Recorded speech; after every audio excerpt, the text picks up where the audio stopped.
Hello and welcome to the US Gamer Friday stream. First time around. That's why you're seeing congratulations, you finished the pre-alpha demo, is because this is the first time we've done this. We are here, we are playing Gestalt, Steam and Cinder, and we have the wonderful Tom from Metamorphosis Games on the line to chat about it. Tom, how are you doing today? I'm doing well, Eric. How's it going with you? I'm doing all right. I'm currently trying to restart the demo. So as I do this, as I pull down the game feed momentarily and restart the demo here because this is the first time we've played this, uh, if I was stuck in an elevator with you, if I was a Metroidvania fan who told you that hey, I like this here Metroidvania stuff. Why should I play Gestalt? How would you pitch it to me? The elevator pitch. All right, so yeah, Gestalt is a 2D action platformer. It definitely has It's that definitely has Metroidvania elements, but it also has from a JRPG flavor, a little more story, a little more narrative, more characterization to kind of pull you along. So it's got all the action, got the combat, it's got the progression that you expect out of Metroidvania, but we've given it a hub world, characters, story. It's really you can invest in between all the action beats. Excellent. And so I will tell you when we saw this on the stream because this has been around for a little bit, but the thing that instantly drew us to the game was like some of the art in this is like the pixel art is just incredible. All the USG staff when we were watching the streams, the not E3 streams over the weekend, saw this and were like, oh, this game has a look to it. Can you talk a little bit about like what designing the look of this game was like and how the sort of design of it came together in the visual respects? Yeah, so we're all like the team's super happy about how it looks, and it was really a collaborative effort. So, we have a phenomenal art director, Thomas Weichmer, a great set of pixel artists that are all on Twitter. So everyone should follow them on Twitter. If they're all following us too, so you can see that there. But yeah, a lot of the inspiration for the game, we sort of, there's definitely like some Symphony of Night inspiration, a little bit of like, old school Super Nintendo Final Fantasy. But we also looked kind of outside games, looked at sort of like TV shows, movies. Alethi is like super Western inspired, so you like Tombstone. There are parts in the game that are a little more Mad Max feeling. So yeah, we tried to kind of bring together a whole bunch of different influences to give it a look that isn't super common in games. And then spend a lot of time on the animations and everything else. So I think the art team did just an amazing job on this. So amazing job. And part of that you mentioned to me before is that a lot of this has like some Western influence and stuff. The way that we're sort of in a lawless area, and we've got Alethea here, who's like a Soldner, who's kind of a mercenary for hire. Can you tell me a little bit about the sort of story setup and where we're at in this demo? Yeah, so the demo takes place after about the first hour or so into the game. So this is kind of one of the first opportunities you have to sort of run around the town and kind of pick up side quests and kind of get involved in things. So we kind of wanted to drop you in a part where you could get a real taste of like the various things that you can do. And so, it's set in Urkala, which is sort of the hub world. It's one of the, locations in this big giant steam city. And you'll kind of, most things start and end in Urkala. So you'll kind of go to the hub, pick up quests, talk to NPCs, go out and do, complete the quest, kill the boss, fight some, bad guys in the world, and come back and see how things change. So we tried to give it sort of a living, breathing feeling. So there's a lot of people to talk to, a lot of quests you can come back and check on. So it's a place that you actually kind of care about. And that's kind of one of the big things, like you were talking about earlier, that separates this from your typical action platformer is that you not only have this story and these different dialogues with characters, both character portraits and stuff like this, where you're just kind of talking out in the town, but this stuff can go on to affect the way that the town evolves throughout the game. Like there's a character in this town where he's talking about he doesn't know whether he wants to have a kid or not, and he's like, oh, I don't know, and you can kind of influence his decision making one way or the other. Yeah, exactly. So like Alethea, she's kind of reasonably well known in the town, sort of that like mercenary slash private detective. So people kind of ask her like, oh, what do you think about this?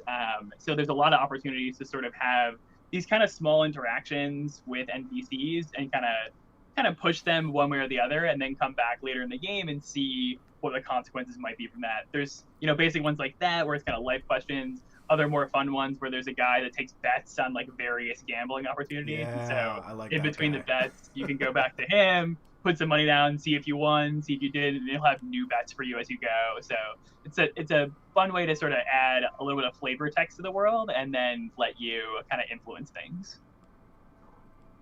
I want to go talk to Bet Guy real quick. Completely forgot about him. He's got a great line of dialogue. Is this? No, that's not him. Oh, right. This is the dude that creeps on the window. Yeah.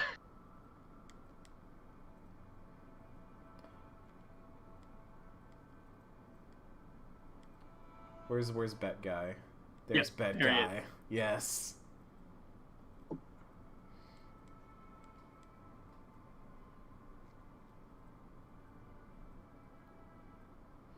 Sure, let's put a bet down.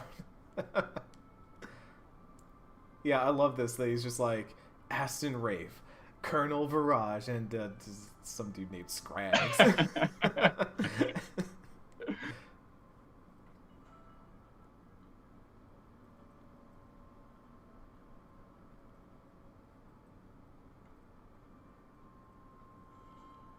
Put it all on Scrags.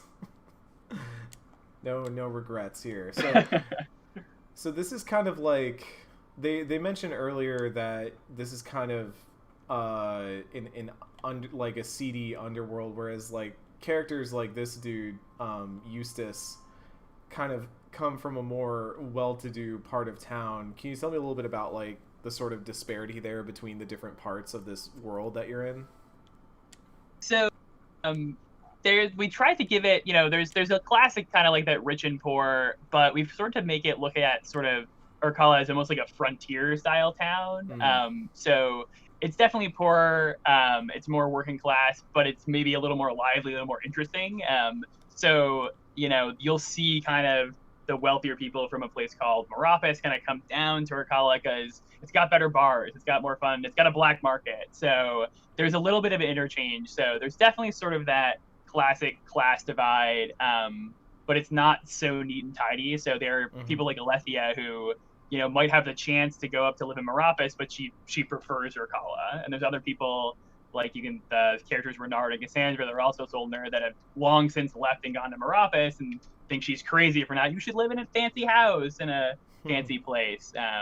So yeah, there's that kind of divide, but we tried to make both places have more of an identity, and you'll see Metamorphosis later in the game. So Metamorphosis is like this place that we can explore, but Urkala, this place is more like your hub world that just kind of evolves and you keep coming back to, kind of like I think of the recent Bloodstained and like that town that you kind of build up there and can go back to from the castle and stuff like that. Yeah, exactly. So it's something you'll kind of check in. It'll be a little more like story driven, but that's a great analogy where it's kind of like your hub where, in Bloodstained, I think there was like the cooking was there. Yeah. Stuff. So pretty similar in terms of that, just with a little more narrative content. So we're kind of getting into one of the side quests here where we're talking with Ashmore, who's this like well-to-do guy that had a deal go bad here, and he wants us to find out what's going on. So the side quest stuff, how often would you say it pops up because this is not part of the main narrative? Like I'm supposed to be going and talking to Vincent right now to go on the main quest, but this is kind of an off to the side thing that we can do. So how often would you say this stuff comes up, and how does it play into the main narrative? Yeah, so there are usually, the kind of internally we kind of think of the game in chapters. It's not really set up as a player, but that's how we chunk it. So kind of a little bit kind of like Mass Effect or Knights of the Republic, where there were like the multiple planets, and after each planet you kind of come and things can update, and your conversation partners update. So in between kind of the big major story beats, like the boss fights, you'll get a couple of these kind of quests like this that you don't have to do, but if you do, they might unlock cool upgrades, or you'll get scrap for them, or just learn more about the world. And certain ones like this quest, they're kind of run the whole game, and so you'll start them pretty early, and then maybe the trail runs cold, or you can't find a certain clue. You'll come back later and get new information, talk to new characters. So we sort of have those long quests that kind of thread through the whole narrative. Mm-hmm. And I think you did mention that it could like affect the way that you approach stuff later on. It could give you different options and things like that. Yeah, that's right. There's a basic quest like that in the demo. In the clinic, if you talk to the doctor there, she'll ask you to go bring spice back for her so she can make medicine. If you go get the spice and go back, another guy will approach you and say, hey, I'll buy that spice off you for more money. And so it's up to you. Do you want to make a quick buck now and sell it to the other guy? Or do you give it to the doctor, which won't really get you any reward, but she can then make potions you can buy later in the game. So you have kind of choices like that. And also the doctor will kind of piss at you if you just sell off the spice. So there's sort of gameplay ramifications and story ramifications to how you complete certain quests. That's interesting. So we're going to go do some of this quest because I found this one really interesting. It was kind of the thing that made me go like, okay, there's... this is an action platformer. We've got, I didn't really show off any of the moves here, but we've got kind of different slashes and kick moves that we can do. There's a gun that you manually have to reload, which caught me the first time that happened, because you can fire it all off, and then all of a sudden you'll be in the middle of combat and roll and nothing. Why was that a specific choice that you wanted to have the player manually reload the gun versus having it like auto reload or be on a cooldown or just have like a finite number of bullets? Which you do have a bullet limit, but we thought a lot about like how to balance the gun, and a lot of that was kind of coming from how to kind of make you use kind of all the abilities at your disposal, and not just slash and not just fire the gun. Mm-hmm. And we thought it'd be, sort of the aiming mechanic in like FPS games and stuff, kind of having you to be conscious of how many bullets you have and the timing it takes. So certain enemies, as you'll see, have like a break bar, and so you have to do a certain amount of damage in a certain amount of time. And so kind of being cognizant of like how quickly you can shoot kind of blends into that strategy. It's also something you can upgrade. So as you get more powerful, level up, you can actually increase your clip size to be able to fire off more bullets than the initial 3. It also just looked really cool to be able to draw your gun and put it down, kind of like Metal Gear Solid 2. With like that really did, so it felt like a cool looking mechanic, but also kind of balanced out with the combat well. And especially on boss fights, it kind of forces you to kind of think about the time it takes you to do something. Like, can I do this before the next boss attack or before he does this thing? Can't imagine what that's like, running out of bullets on a boss fight. No idea what that feels like. So this section that we're playing here is kind of this murder mystery investigation, and right here we kind of have Alethea put it all together, but you were telling me earlier that in the full game this will be something that you can kind of piece together as the player. So in this one, we kind of have her do it for you, but there'll be, and this quest and other quests where you'll sort of kind of guide Alethea through the process, as you'll have to think through, like, okay, does this look like it's this or this? And that can affect the outcome of the quest. So you can actually get this one wrong. Like, you can actually accuse the wrong person of the murder, and that might have consequences later in the game. So we do have quests that, if you you can resolve them quickly if you're right, or they might stretch on longer if you're wrong, and unanticipated things might happen. Mm-hmm. I'm gonna stop in real quick here so we can. The dog's bad. That dog is bad. We've learned that. We've learned. He looks so friendly, but he looks so friendly, but can cause all sorts of havoc. I was a little interested. So this is okay. I haven't even seen this yet. I didn't even try running over here and talking to him at all. So this is all new to me. Oh, okay. You just kind of talk to him. You're like, "Hey, what's up?" So So in the real game, Braum will actually let you craft upgrades to your gun and your sword. Oh, okay. So that's kind of where you upgrade all your different equipment and stuff like that. Versus after I'm out of this dialogue window here, we have this whole stat screen where you have all these different attributes that Alethea has. So different endurance for health, strength for blade, dex. Luck is a little interesting. Extra crit sounds kind of interesting. I like the little question marks at the end too, like who knows what could happen. It's luck. Yeah.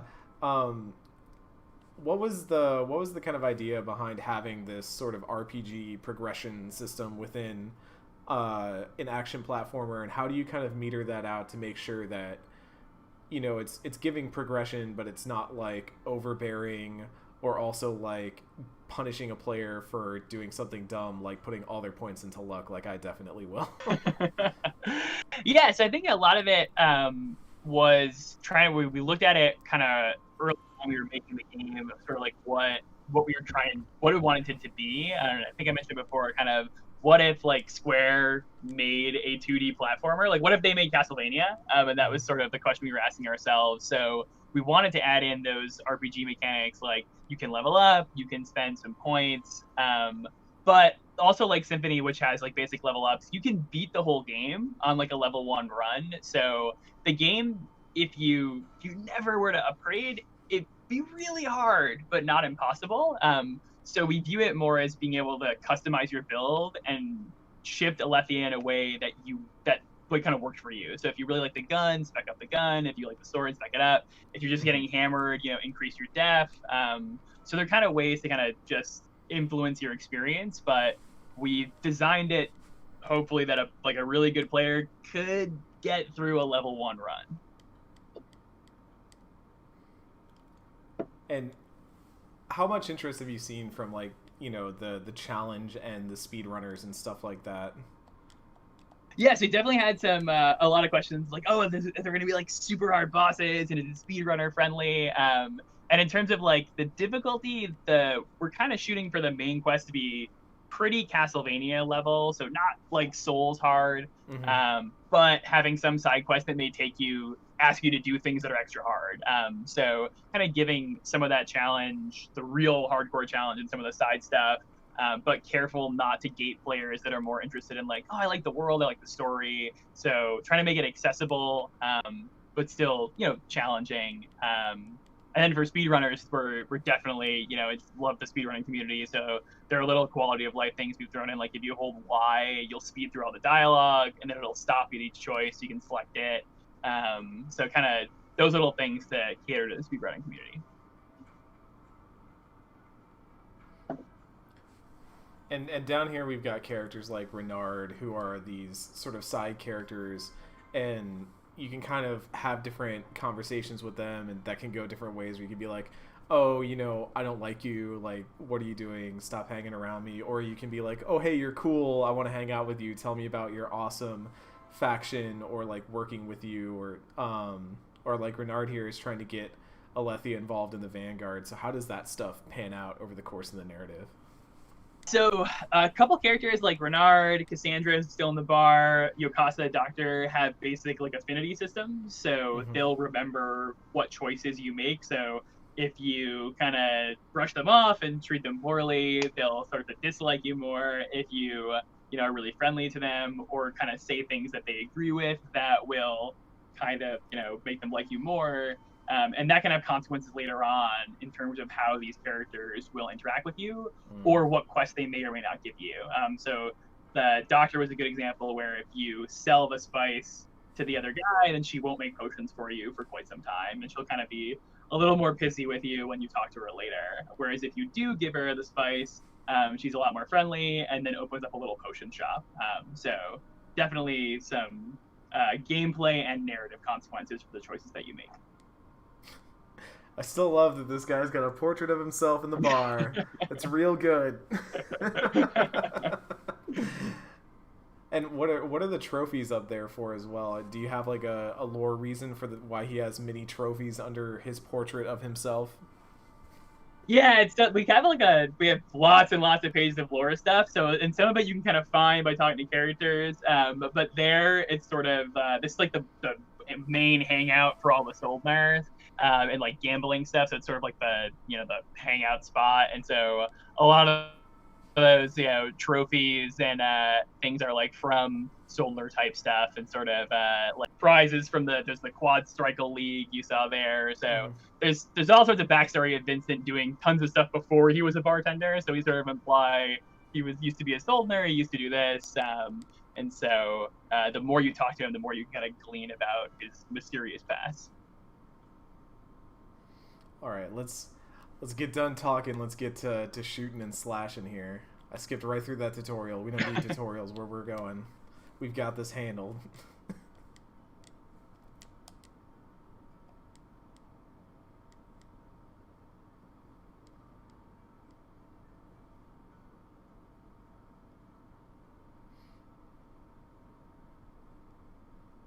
So here we're dealing with kind of a power vacuum that's opened up after this Vampa guy has gone missing, right?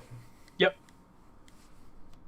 And so that'll something that you'll find more about. So the characters kind of hint at that before you see it here, and that's something you'll kind of be able to explore a little more in the main plot. And then usually stuff like that tends to set up a side quest later. So if we say like, oh, where's Vampa, you can reasonably bet like, I'll probably have a side quest about that at some point. There we go. We're already doing great.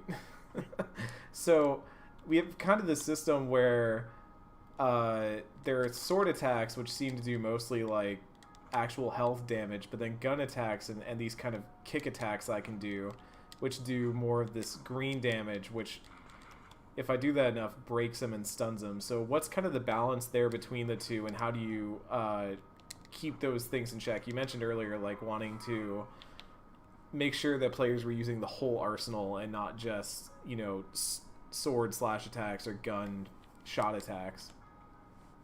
A big thing when we were kind of designing the combat was thinking of how you can kind of use all the moves together, and especially when you have both melee and range, of making it so that okay, there's a good reason to stay back and use my gun. There's a good reason to go in and melee and kind of go back and forth between the two.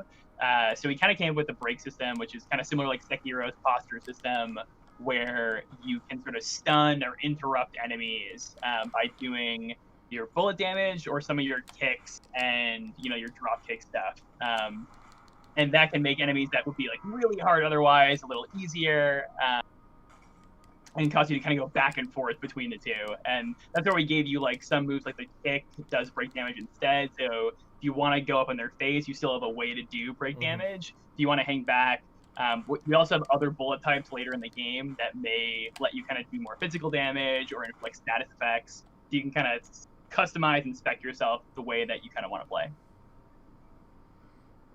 See, this time, this is going much more smoothly now that I know about the kicks.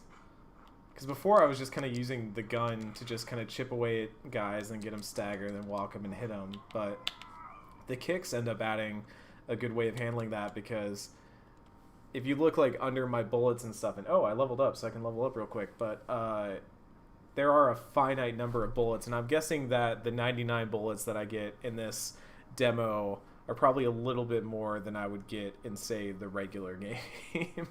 Yeah, so in the regular game you'll get drops from enemies, or you can buy more bullets. So it's not like quite like Resident Evil scarce in terms of bullets, but it's also just scarce enough where you kind of want to not waste them. So that's another way we kind of balance it out. So and you'll eventually get multiple bullet types, but they all come out of the same pool, so you don't have to worry about like, oh no, I'm using up all my electricity rounds or whatever.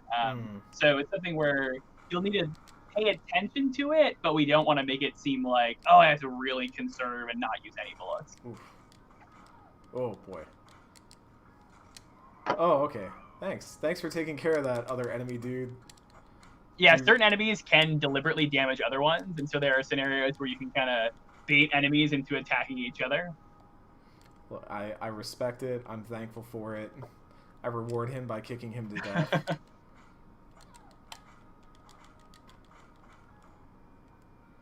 See, now I'm going for the kicks too much now. I'm keen on the kicks now.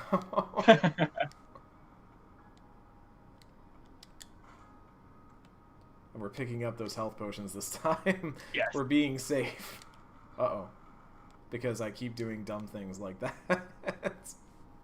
I was saying earlier that, like, it's so easy to get complacent in these games and, like, think that you're totally safe and you've, like, mastered the combat.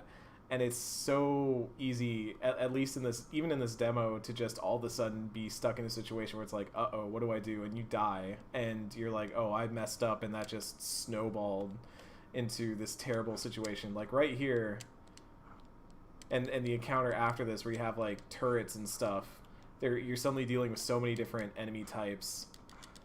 How has that been a focus of trying to gradually introduce different enemy types like this? Because we started this demo with just the puncher guy and the bottle guy. Now we have dogs. Now we have the laser helicopters. Pretty soon we're going to have the turrets. How do you kind of meter that out over the course of the game to, like, slowly introduce all those elements? That's a great question. And it's definitely iterative. Like, we sort of kind of, it's a little bit like muddling your way through it, but it's also thinking, like, what is the kind of like the experience we want to give the player, and sort of what are Alethea's moves, and then thinking through, like, so this guy with his punches, he kind of gives you forward momentum. So if you just try to stand still and hit him, he'll wallop you. So it forces you to either roll or jump or move. Other guys, may stand still and you can wail on them. And so we kind of design each enemy around a way to beat them, and then from there try to layer them on top of each other to sort of mix things up. So, all of a sudden you need to roll past the punching guy, but if you've also got Molotovs at you, it's like, okay, well, I have to time my rolls right to get past him and dodge this. So trying to make you kind of use all of the options you have. All right, we've got the boss fight now. We're feeling good. We're feeling ready for this boss fight. Rolled right into rocks, off to a good start. I always try to do the style dodge, the one where I, like, turn backwards and use the backwards dodge, and that's always a mistake. Always a mistake. We'll drink a health potion for safety here. Realize our gun is empty. Watch the rocks.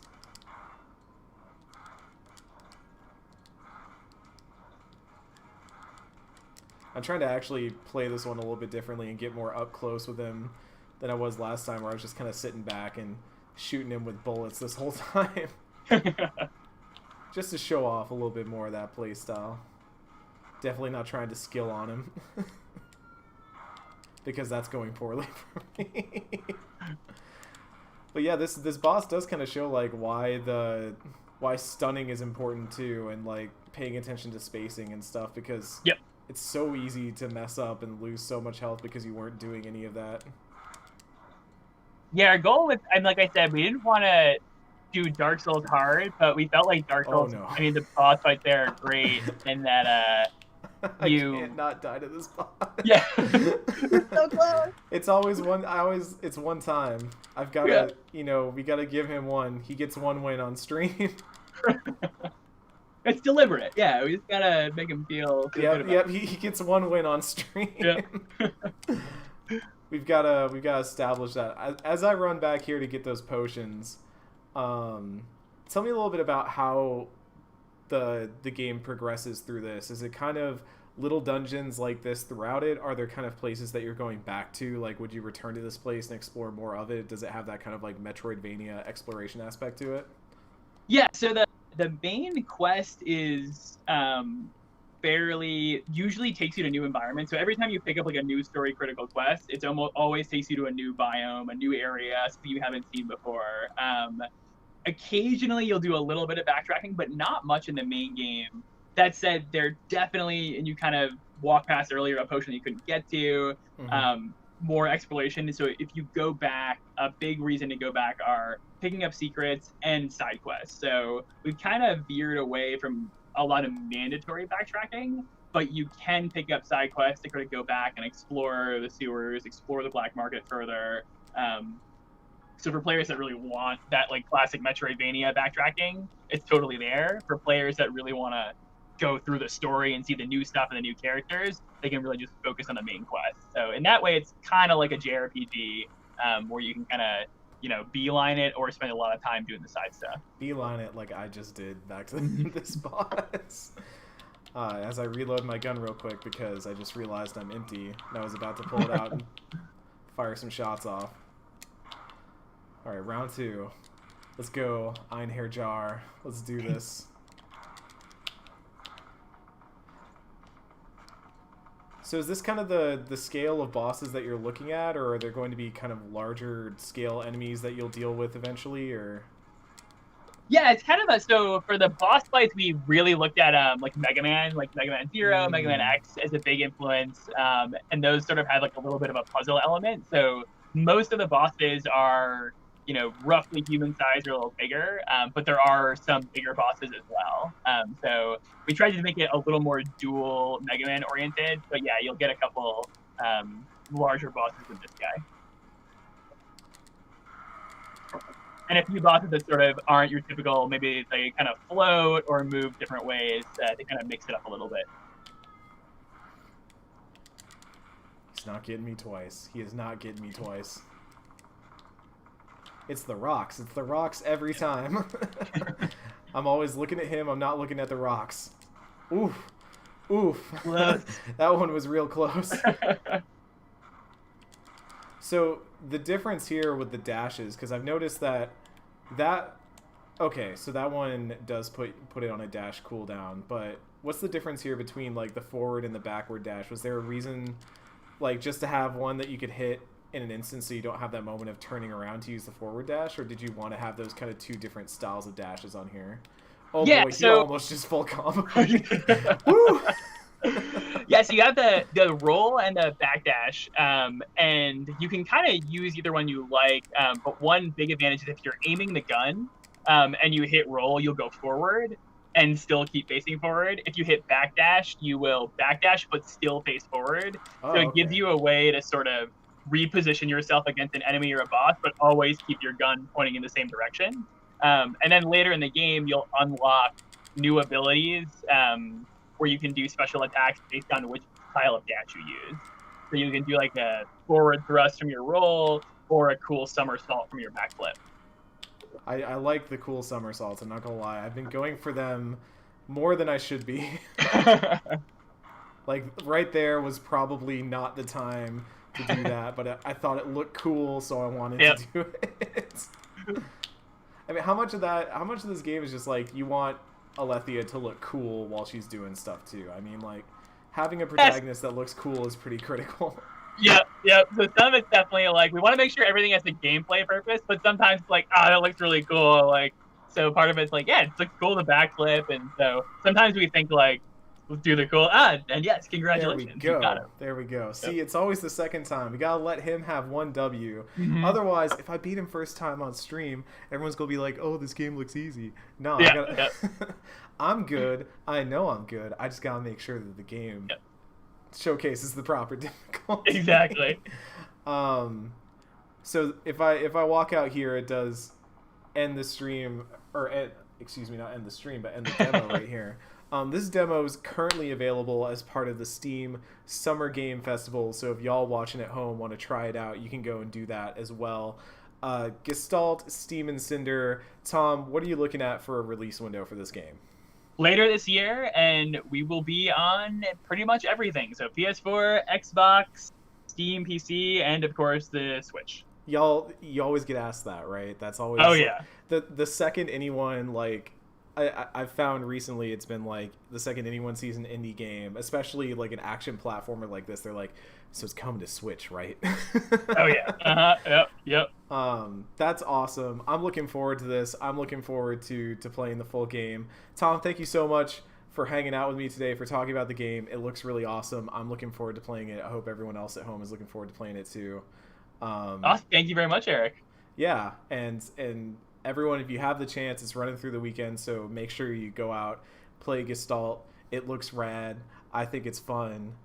It's so much fun. I've played through this demo like probably 5 or 6 times now. So I recommend you get out there, play it. Thank you so much, and we'll see you next week on the Untitled US Gamer Friday stream. We still don't have a title for it yet. We're working on that. We'll get there. If anyone has ideas, send them to me on Twitter.